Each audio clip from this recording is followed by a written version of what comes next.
주보에도 있습니다. 너는 내 형제를 마음으로 미워하지 말며 내 이웃을 반드시 견책하라. 그러면 내가 그에 대하여 죄를 담당하지 아니하리라. 원수를 갚지 말며 동포를 원망하게 말며 네 이웃을 사랑하기를 네 자신과 같이 하라. 나는 여호와니라. 위하여 목숨을 걸는 것이 마땅하니라. 아멘. 요한 1서입니다. 형제들아, 세상이 너희를 미워하여도 이상히 여기지 말라. 우리는 형제를 사랑함으로 사망하지 않고 생명을 얻으려 살거니와 사랑하지 아니하는 자는 사망에 머물러 있느니라.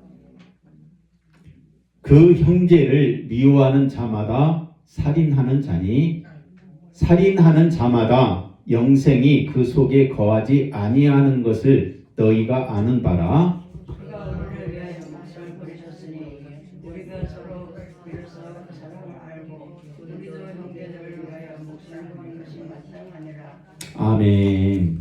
샬롬. 샬롬. 하나님은 사랑이십니다. 예쁜 분과 사랑의 하트. 네. 사랑해요. 잘 오셨어요. 네. 오늘 말씀은요, 어떤 말씀인가 하면 내 얘기를 보니까 미워하는 것, 내 형제를 마음으로 미워하지 말라. 내 이웃을 반드시 견책하라. 견책이라는 단어는 끌고 가는 거예요. 같이 내 이웃을 같이 이렇게 견책해서 가자. 끌고 가자. 그러면 어떤 것을 끌고 가느냐? 뒤에 요한 1서에 보니까 사랑이다 이렇게 되어 있습니다. 사랑. 요한 1서에서도 세상이 너를 미워하여도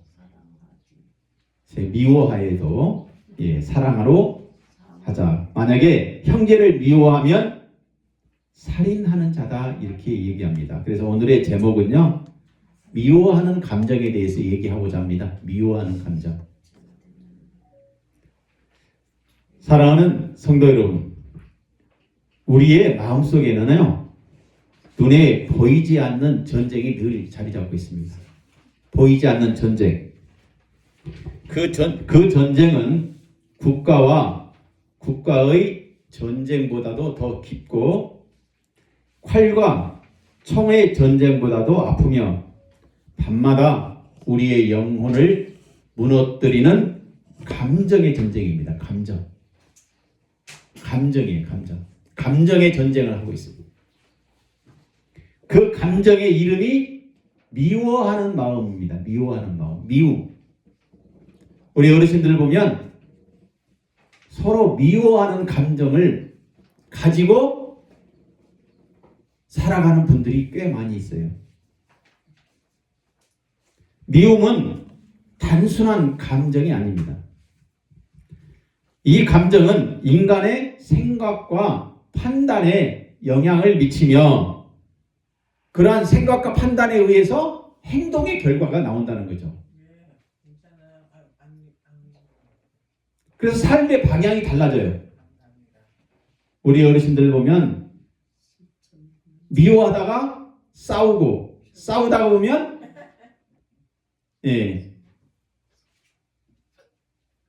감정이 격해져 가지고 몸에 병이 들어요. 혈압이 올라가고 미워하니까 혈압까지 올라가요. 그러다 보면 몸이 상해져요. 그래서 몸이 상하니까 몸이 아프니까 또 신경질도 더 많이 냅니다. 어르신들. 그래서 우리가 안 되면 서로 방을 분리시키기도 하고 떨어져 있게끔 이렇게 어르신들끼리 이렇게 하기도 합니다. 그래서 미움은 결국 한 사람의 영혼과 관계성 또 미래를 파괴하는 영적 독소예요. 독소. 혹여 내 안에 미워하는 감정이 있다면 내 안에 염증을 담고 사는 거예요. 염증. 독소를 담고 사는 거예요. 독소. 그 영적 독소예요. 농약 마시면 어떻게 될까요? 농약을 먹으면 어떻게 돼요? 내 안에 농약을 품고 사는 거하고 똑같아. 그게 독소예요. 독소. 독극물. 그게 미워하는 감정이에요. 미워하는 감정은 결국 증오와 원망이 되며 때로는 적개심을 가져요. 또 반감을 가져요. 이 반감 때문에 미워하는 감정 때문에 살인까지 저물입니다. 살인.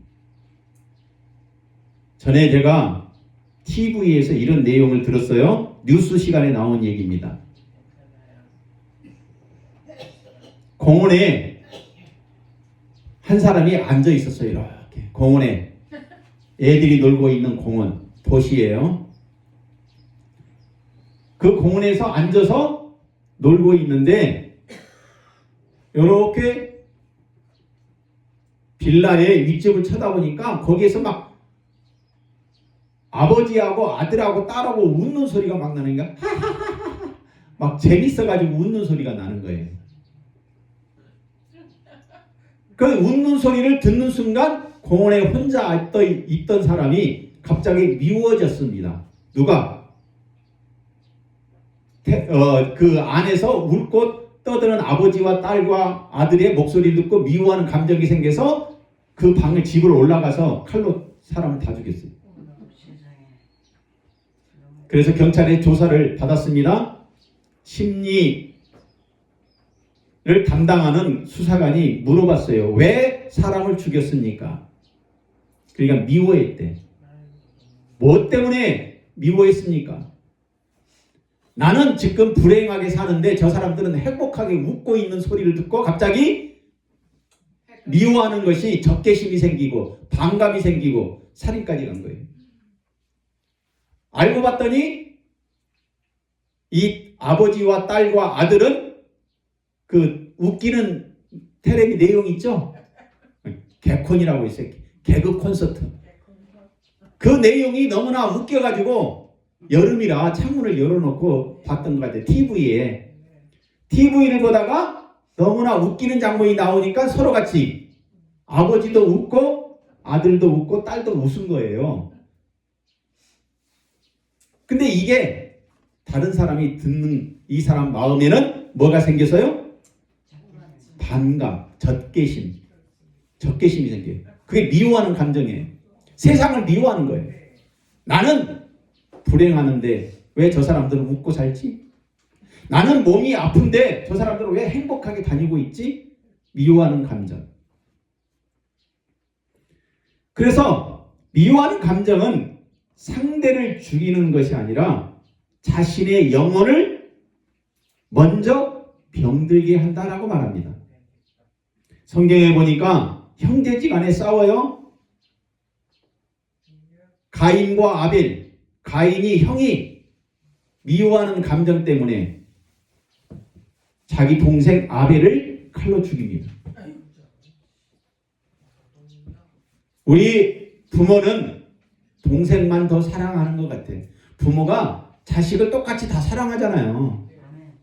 근데 형이 느끼기에는 동생만 더 사랑하는 것 같아요. 그래서 형이 동생을 죽여버렸습니다. 사울 왕은 다윗을 죽이려고요. 밥을 먹고 있는데 식탁에서 같이 밥 먹는 거예요. 우리 어르신들 같이 식탁에서 밥 먹죠. 미워한다고 밥도 안 먹고 안에서 혼자서 먹어.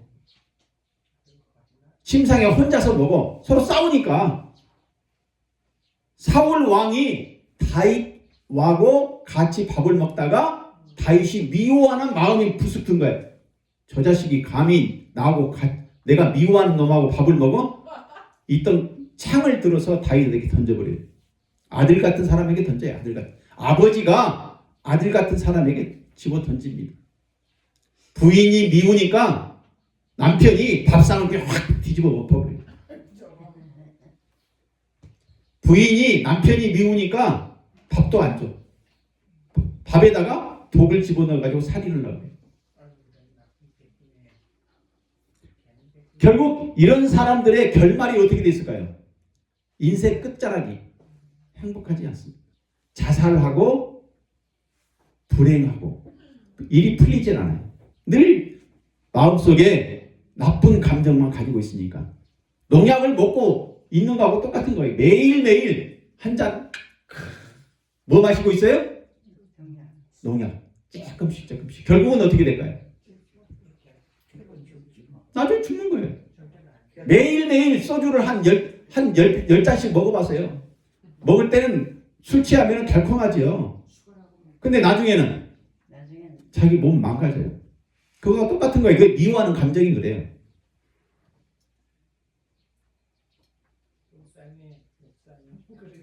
저희 집안만 해도 그래요. 제가 예수 믿는다고 목사가 됐다고 해서 저희 큰 형수는 오지도 못하게 합니다. 제사도 못, 어머니 아버지 그래도 제사 때 같이 형제지간에 얼굴 보고 싶은데 너 예수 믿는 놈 미워. 형수가 믿다고 해서 어떻게 해요? 오지마. 한번 갔어요? 조카가 칼 들고 쫓아와. 못 가요. 병을 깨가지고.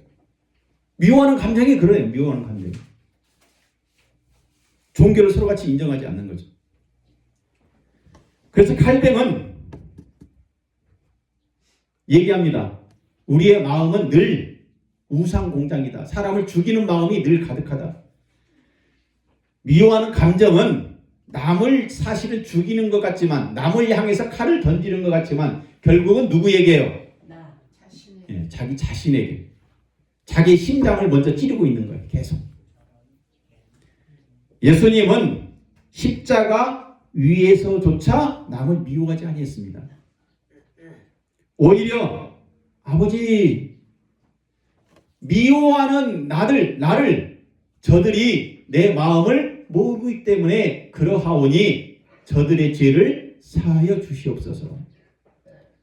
따라서 합니다. 혹시 미워하는 감정이 있다면 저들이 내가 사랑하는 마음을 몰라서 그렇습니다. 이렇게 기도해야 합니다. 그게 바로 용서하는 마음이에요. 용서라는 것은 내가 약해서 용서하는 거 아니에요. 그래서 우리나라 속담에 있죠. 지는 것이 뭐라고요? 이기는 것이다. 이게. 그게 용서예요. 그게 용서. 용서는 결국 예수님께서 십자가의 승리로 이끄셨습니다.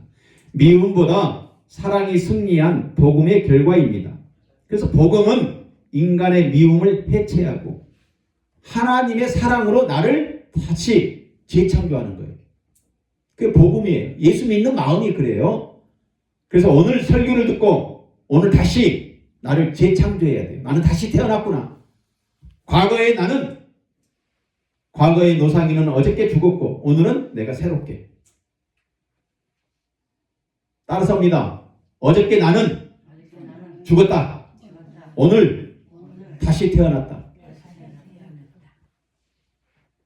박윤선 박사님이라고 계시는데 이분은 죄를 인간의 지정의 모두가 오염됐다라고 강조했습니다. 그러므로 미움의 문제는 단순한 심리적 문제가 아니라 죄와 구속의 문제입니다. 따라서 우리는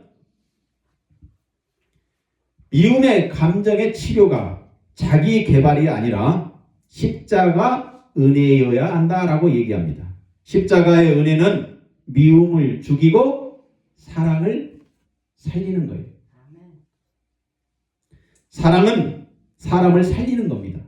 사랑은 우리의 마음을 회복시키는 것입니다. 그게 십자가입니다. 십자가는 그래서 회복이 우리 안에 됨으로 하나님의 나라를 드러내는 거예요. 저 사람은 하나님의 나라, 교회인 내가 하나님의 나라로 살아가고 있구나라는 것을 드러내는 거예요.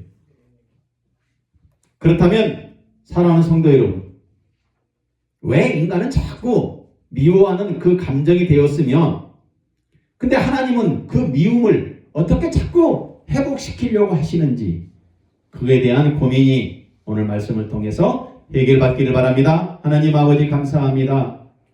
우리 안에 미움의 감정이 있다면 이 시간 용서하여 주시고 용서의 마음이 내 안에 불릴 듯 일어나게 하여 주시옵소서. 그러므로 내 안에 독국물 영혼의 독소를 품고 사는 것이 아니라 사랑의 감정을 품고 살면서 더욱더 천국 같은 하나님의 나라를 보여줄 수 있는 그 소유된 자가 하나님의 자녀로 살아갈 수 있는 우리가 되게 하여 주시옵소서.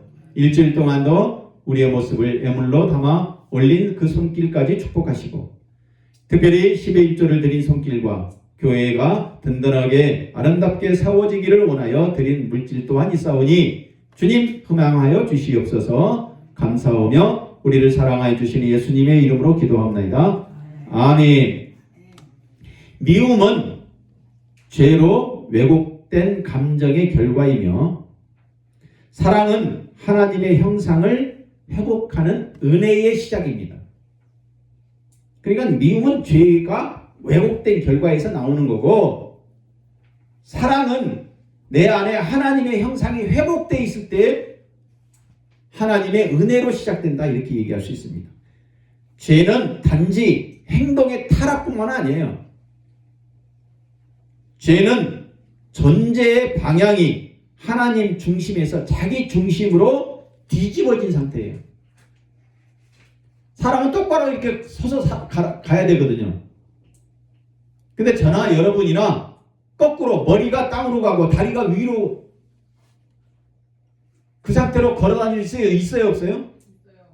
그렇게 걸어다니는 사람이 있어요? 머리를 바닥에다 대고 다리는 하늘로 덮고 거꾸로 그렇게 걸어다니는 사람이 있어요? 없지요? 다리가 땅을 밟고 머리는 위로 가잖아. 죄가 있는 사람은 그렇게 뒤집어져 있어. 세상을 거꾸로 사는 거예요. 그게 반갑이에요. 반갑. 뒤집어진 상태. 그게 자기중심이에요. 자기중심. 자기중심은 비교를 만들게 되고, 비교는 인간 안에 교만과 열등감을 동시에 만들어내며 결국 타인을 향한 미움과 경쟁으로 이어지는 거예요. 그러니까 미움의 감정은 단순하지 않아요. 내 안에 미워하는 감정은 경쟁도 있어요. 비교 의식도 있어요. 질투도 있어요.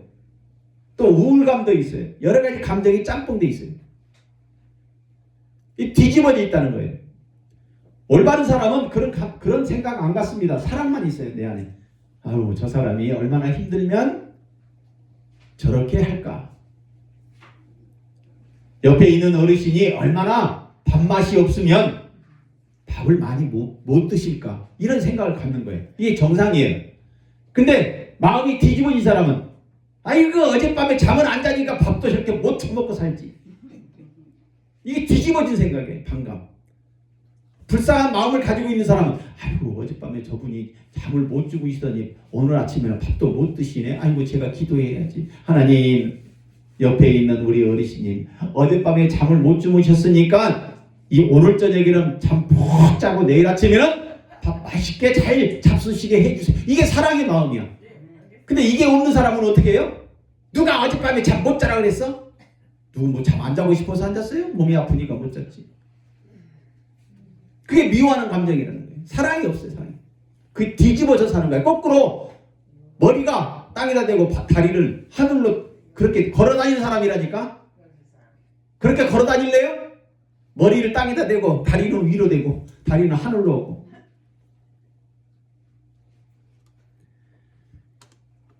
그러나 예수 그리스도의 삶의 중심이 될 때에는 복음은 미움을 사랑으로 변화시켜 새로운 방향으로 만들어갑니다. 그것이 회복이고 그것이 은혜의 시작입니다. 우리 같이 한번 읽어볼까요? 시작. 너는 내 형제를 마음으로 미워하지 말며 내 이웃을 반드시 견책하라. 그러면 내가 그에 대하여 죄를 담당하지 아니하리라. 이 말씀은 단순한 윤리의 말씀이 아니라 언약 공동체 안에서 하나님의 거룩함을 관계 속에 드러내라는 언약적 명령입니다. 거룩한 관계는 침묵이 아니에요. 복음으로 진리를 말함으로써 죄가 확산되지 않도록 하는 거예요. 죄가 확산되지 않도록. 내 마음에서 죄가 더 자라지 못하게 만드는 거야. 미워하는 것은 처음에 작은 것으로 시작해요. 그러다 점점점 커지는 거예요. 이런 사람은 어떤 사람이냐? 그 형제를 미워하는 자는 뒤집어진 상태라고 그랬죠. 어둠. 우리는 낮에 밝은 햇빛을 받고 살아야 되거든요. 근데 팍하면 어둠 속에 살아. 어둠 속에 살면 어떻습니까? 앞이 안 보여. 밤에 불이 깜깜할 때 화장실 가려면 어때요? 안 보이니까 못 찾잖아요. 이런 어둠의 방향 속에 살고 있는 사람, 미워하는 사람, 어둠에 행하며 갈 곳을 알지 못하나니 이는 어둠이 그의 눈을 멀게 하였습니다. 죄의 왜곡된 미움의 감정은 단순한 인간관계의 문제가 아니라 하나님과의 영적 단절 상태인 어둠의 증거를 선언합니다. 그러므로 사도 요한은 미움을 영적 시력 상실로 해석했습니다. 눈이 안 보이는 거예요. 안 보이니까 그냥 막 헤매고 다니는 거죠. 이게 미워하는 감정이 사로잡혀 있는 사람이에요. 똑바로 못 살아요.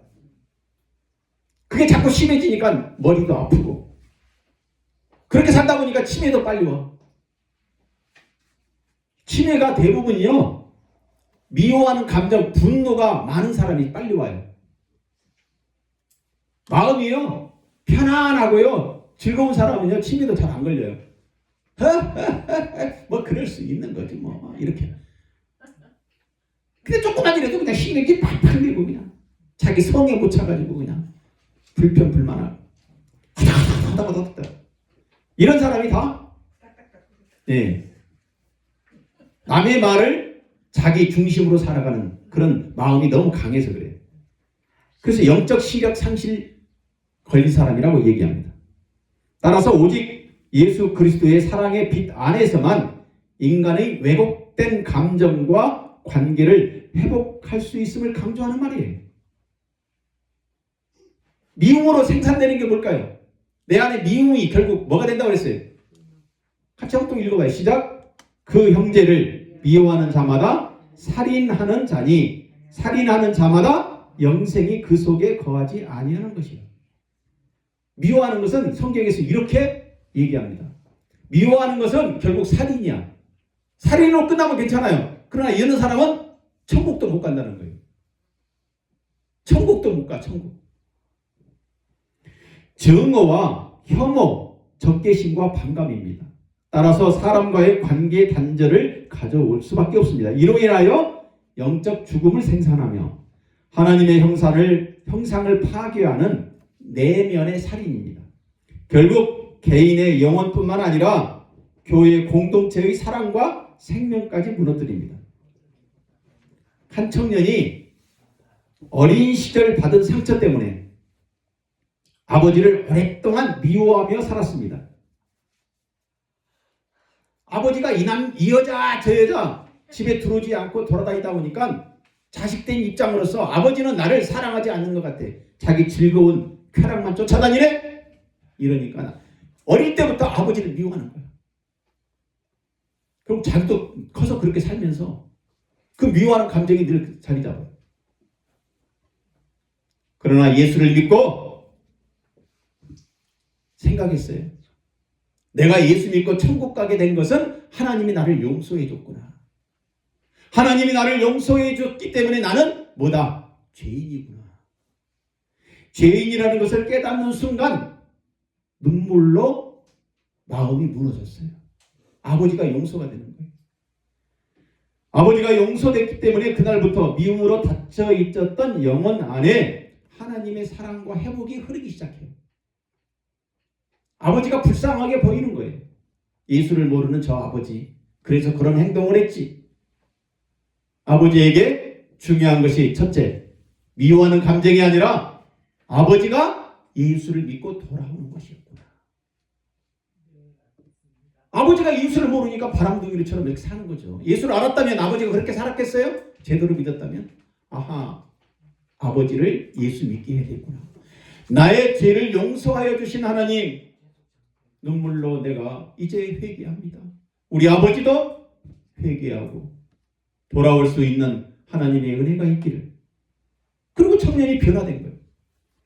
마음속 미움을 숨긴 채 살아간다면 그 미움은 결국 자신의 영혼과 관계를 병들게 만듭니다. 그러므로 예수를 믿는 감정을 그 믿음으로 내려놓고 성령의 인도하심에 따라 용서와 사랑의 작은 순종이 우리에게 있어야 될 줄 믿습니다. 사랑하는 성도 여러분, 미움은 죄로 인해 왜곡된 인간 감정의 열매입니다. 영혼을 어둠으로 끌고 갑니다. 예수 그리스도의 십자가는 그 어떤 어둠보다 더 강하기 때문에 상처 입은 마음을 치유하고 하나님의 형상을 회복하게 합니다. 하나님의 사랑은 감정의 결과가 아니라 복음 안에서 나타나는 은혜의 열매입니다. 그러므로 성도는 미움을 붙잡고 살아가는 사람이 아니라 십자가의 사랑을, 십자가를 붙들고 살아가는 사람, 저와 여러분 되시기 바랍니다. 예수 그리스도의 십자가는 미움을 죽이고 용서를 탄생시키는 하나님의 그래서 능력입니다. 이게 대단한 능력이에요. 미워하는 거 용서요. 쉬운 것 같지만 어려워요. 결코 쉽지 않습니다. 그러나 내 안에 십자가가 들어오면요, 내게 먼저 눈물이 나오고 그 십자가를 통해서 상대를 용서할 수 있는 마음이 들어가는 것이죠. 인간 스스로 그래서 미움을 해결할 수 없습니다. 내가 저 사람 용서해야지. 안 돼요. 될 것 같아요? 안 돼요. 그럼 어떻게 해결할 수 있을까요?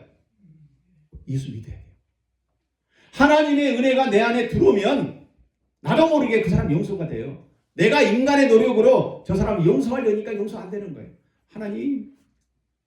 하나님께서 함께하여 주시니까 내게 먼저 눈물이 나오게 하시고 저 사람이 용서가 되네요?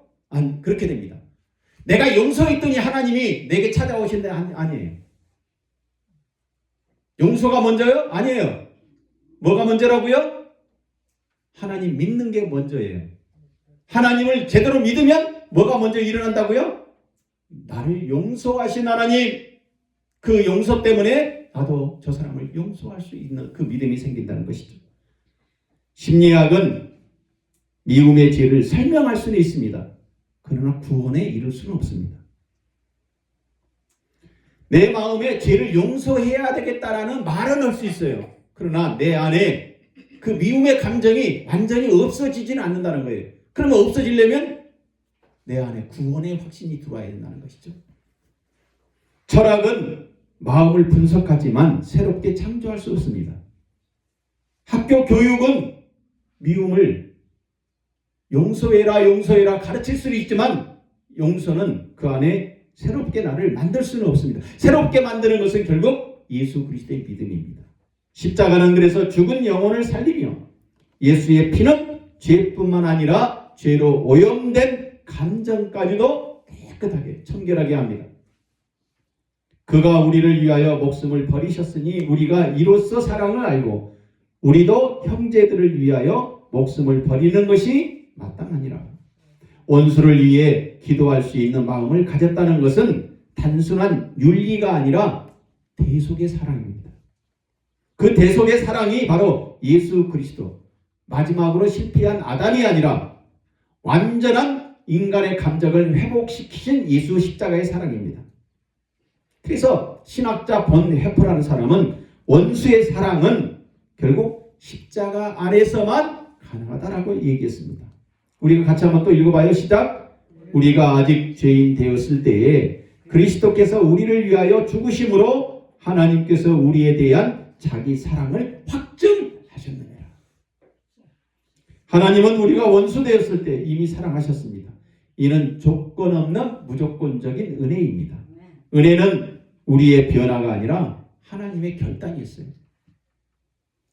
오신 예수의 그 십자가 사랑은 시간과 상처를 넘어 지금도 죄인을 하나님께로 붙드시는 은혜라는 것입니다. 그래서 누구든지 그리스도 안에, 예수 안에 있으면 새로운 피조물이 됩니다. 이전 것은 지나갔으니 보라 새 것이 되었도다. 예수를 믿고 새 피조물이 되었습니까? 아멘이 안 나오네. 예수를 믿고 이제 새 사람이 되었습니까? 이제 생각만 새로워진 사람이 아니라 상처를 다루는 방식까지 달라졌다는 것을 믿으시기 바랍니다. 내가 감정의 설교를 듣고 났더니 내 이 감정을 다루는 방식이 달라졌어요. 그전에는 내 중심적으로 해결을 하려고 그랬어. 내가 해결. 그러나 감정의 설교를 듣다 보니까 이제 누가 해결해줘요?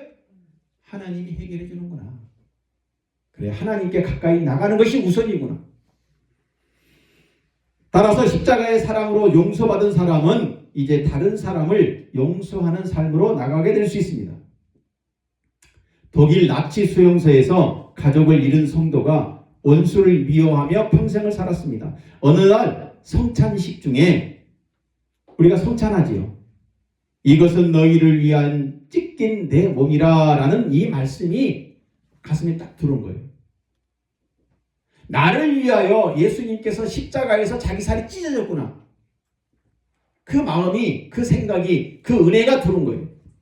그래서 평생 붙잡았던 독일 나치 그 미워하는 감정이 사라지게 됐다는 것이죠.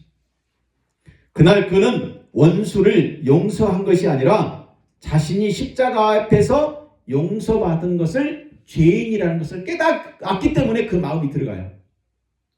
그러니까 내가 용서해야 되겠다라고 아무리 100번 애쳐도요, 입으로만 용서가 되지 실제로 용서가 된 사람은 예수 그리스도의 십자가가 내 안에 들어와서 자리 잡은 거예요. 하나님이 나를, 나 같은 죄인을 용서하여 주셨으니 내가 저 사람을 어찌 용서하지 않을 수가 있겠는가? 아직도 누군가 마음속에 미워하는 그 감옥 속에 살고 있습니까?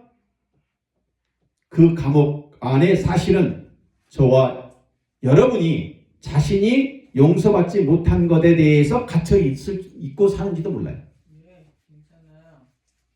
거기 갇혀 있어요, 지금도. 그러니까 용서가 안 되는 거죠. 오늘 예수님의 피가 여러분의 감정을 만지고 계십니다. 그러므로 사랑하는 성도 여러분, 십자가는 감정의 종착역이 아닙니다. 십자가는 새로운 사랑의 출발점입니다. 미움의 그 감정을 무너뜨리고 새로운 관계를 세워 나갈 줄 믿습니다. 하나님은 상처 입은 여러분을 버리시지 않으셨습니다. 상처를 통해 더 깊은 사랑의 사람으로 저와 여러분을 만들었다는 것을 믿으시기 바랍니다. 그 성경 안에서 사랑을 실천하는 용서의 삶은 미움을 회복과 성장의 기회로 변화시킨 줄 믿습니다. 하나님은 미움에 머무르도록 허락하지 않으십니다. 왜냐하면 성도의 회복과 기회를 주기 위함입니다. 하나님께서는 용서로 끝나지 않고 새로운 시선과 선택으로 회복과 성장의 기회가 되도록 하십니다. 이제 성령의 인도하신 가운데 살아가게 하심으로 저와 여러분의 삶 속에 성령의 삶이 나타나게 될 줄 믿습니다. 그래서 얘기합니다. 자녀들아, 우리가 말과 혀로만 사랑하지 말고 행함과 진실함으로 하자. 그 행함과 진실함 속에 들어있는 것은 바로 내가 예수 그리스도의 그 십자가 때문에 죄가 용서받았다라는 그 마음이 들어가기 때문에 행함과 진실함이 나오는 거예요. 하나님은 미움을 사랑으로 회복시켰습니다. 이 참된 사랑이 단순한 감정의 언어나 종교적 표현에 머무는 것이 아니라 삶의 행동과 진실 속에서 실천되는 것입니다. 미움 속에 들어있는 적개심과 증오보다 예수 그리스도께서 십자가에서 사랑을 자신의 몸으로 이루셨습니다. 그러므로 성도 역시 성령 안에서 사랑을 실제적인 삶으로 드러내시기 바랍니다. 서로 친절하게 하며 불쌍히 여기며 서로를 용서하기를 하나님이 그리스도 안에서 너희를 용서하신 같이 하라. 예수 그리스도 안에서 이루어진 용서는 단순히 과거의 상처를 덮는 것뿐만 아닙니다. 미움으로 무너진 관계를 회복시킵니다. 그래서 성도는 더욱 그리스도를 닮아가게 하는 영적 성장의 기회로 변화시키는, 이것이 바로 성도를 예수 그리스도로 닮아가게 하는 성화의 역사입니다. 그래서 이러한 것이 바로 이 모든 것 위에 우리 행동 위에 사랑을 더하라. 이것은 하나님께서 우리를 온전하게 만드는 하나의 띠라는 거예요. 그게 공동체예요. 성화의 역사는 사랑이 성도의 모든 삶의 관계를 하나로 묶어주는 성령의 완성의 열매인 줄 믿습니다. 한 권사님이 오랫동안 갈등하던 성도를 위해서 새벽마다 이름을 불러가며 기도하며 조용히 반찬을 나누기 시작했는데 그때부터 굳어있던 관계가 어느 날 눈물의 회개로 바뀌었습니다. 저희 요양보호사들 중에서도 보면은 나도 모르게 조금씩 그 사람을 위해서 음식을 이렇게 드리면서 그러면서 점점점 사이가 가까워지는 것을 보게 됩니다. 기도하면서 하나님, 저 사람이 요양원에 적응하기 힘들게 근무하고 있습니다. 내가 오늘 또 작은 것을 갖다 드리니 내 마음속에 그 사람을 미워하는 감정이 아니라 그 사람이 나를 내가 예수의 사랑을 하나님의 은혜 받은 것을 나타낼 때마다 사랑이 드러나게 하여 주시옵소서. 그러니까 회복이 돼요. 회복이 되니까 요양원의 근무 생활이 너무 행복해지는 거예요. 관계가 좋아지는 거예요. 교회 내에서 그랬다는 거예요. 어떤 권사님이 미워하는 성도가 있었습니다. 그런데 이 권사님은 새벽마다 기도 나갔어요. 새벽 기도 나가면서 그 사람의 이름을 불러가면서 그것으로 그치는 게 아니라 어떻게 했다고요? 반찬을 만들어서 그 사람을 갖다 준 거예요. 그렇게 하던 중 굳어있던 관계가 어느 날 눈물로 화해가 바뀌었어요. 사랑은 마음속에 생각으로 머무를 때 능력이 나타나지 않으며 반드시 행동으로 흘러가야 합니다. 오늘 하나님께서 생각나게 하시는 그 사람에게 먼저 다가가 기도와 섬김으로 복음의 사랑을 실천하시기 바랍니다. 사랑하는 성도 여러분, 성령 안에서 행하는 사랑은 미움을 무너뜨리고 상처를 회복시키는 하나님의 능력입니다. 예수 그리스도의 십자가 사랑이 우리의 삶 속에서 실천될 때에 교회는 세상 가운데 하나님의 나라의 빛으로 세워집니다. 그러므로 성도는 말로만 사랑하는 사람이 아니라 삶으로 복음을 증거하는 사람이 되시기 바랍니다. 결론입니다. 미움은 죄로 인해 왜곡된 인간의 존재의 열매이며 결국 영혼을 어둠과 단절로 끌고 갑니다. 미움은 작은 상처에서 시작됩니다. 상처를 복음 없이 붙들고 있다면 마음은 점점 미움과 원망 속에 갇히게 됩니다. 곱씹다 보면 곧 착화된 미움이 적개심으로 적이 되고 말아버리는 것입니다. 미움의 대상과 반감을 갖게 되어 원수처럼 한 집에서 딴살림하는 것입니다. 미움의 적이 되기 전 작은 상처가 만들어질 때 빨리 해결해야 합니다. 오랜 미움의 해결은 어떻게 해야 할까요? 오래된 미움이 내 안에 있다면 매일매일 그 사람의 장점을 놓고 기도할 때 시선이 바뀌고 그리고 작은 실천으로 그 사람에게 물질로 또는 여러 가지로 섬길 때 그리고 내 안에 십자가의 사랑이 들어오면 그 사람에게도 확 들어가서 미움이 무너지게 될 줄 믿습니다. 레위기 19장 말씀처럼 하나님은 미워하는 침묵이 아니라 사랑 안에서 진리를 말하는 거룩한 공동체를 원하십니다. 요한 1서의 말씀처럼 형제를 미워하는 것은 어둠 가운데 살아가는 것이며 결국 내면의 영적 죽음을 생산한다 얘기하고 있습니다. 그래서 하나님은 우리를 미움 가운데 버려두지 아니하시고 독생자 예수 그리스도를 보내셔서 십자가에서 사랑을 완성하셨습니다. 용서는 감정이 풀린 다음에 하는 행동이 아니라 십자가 앞에서 먼저 용서받은 자가 순종으로 나가는 믿음의 결단입니다. 그래서 사랑은 말이 아니라 행동이며 행동은 관계를 회복시키고 인생을 아름답게 하는 것입니다. 이제 미움을 붙들지 마시고 십자가를 붙들어 보시기 바랍니다. 상처를 붙들지 마시고 성령의 위로를 붙드시기 바랍니다. 오늘 하나님 앞에서 용서받지 못했던 사람의 이름을 내려놓고 예수의 사랑으로 다시 품기를 결단하시기 바랍니다. 그때 하나님께서 여러분의 마음을 치유하시고 가정을 회복시키시고 교회를 살리며 여러분의 삶을 통해 세상 속에 예수 그리스도의 사랑이 드러나게 될 줄 믿습니다.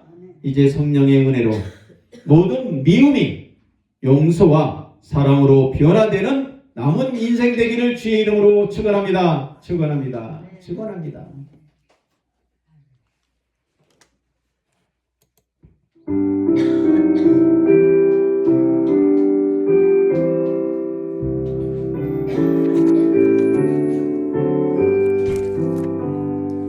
내 맘이 낙심되며 근심에 눌릴 때 주께서 내게 오사 위로해 주시네. 가는 길